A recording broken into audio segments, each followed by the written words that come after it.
Another comfort food find, Lugang Cafe. Siyempre uunahin natin yung OG na Xiaolongbao. Maraming beses na na-feature ang Xiaolongbao ng Lugang.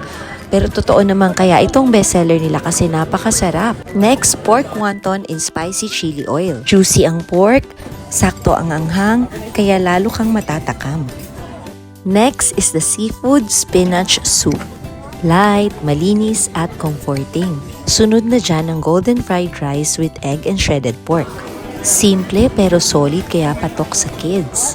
Sa mga gusto pang mag-explore ng iba nilang short orders, highly recommended na subukan ninyo ang kanilang diced bean curd with chicken and salted fish clay pot.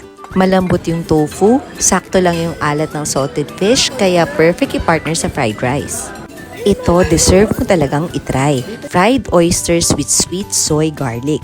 Crispy, saucy at medyo indulgent. Dito naman tayo sa healthy na braised broccoli with preserved eggs. Nag-complement lang yung lasa ng century egg dun sa broccoli kaya okay talaga itong dish na to. Pero ang winner dish for me is their stir-fry prawns with eggs o sauce. Sakto yung pagkaluto ng prawns, bold, malasa at derecho. Walang paligoy-ligoy, talagang masarap. May mga pagkain na pang celebrate, may mga pagkain pang comfort, at may mga pagkain pang self-love. Importante, nararamdaman mo ang bawat kagat. E minsan, pagkain na lang talaga ang nagsasabi ng totoong feelings. That's it for now guys. See you on my next vlog.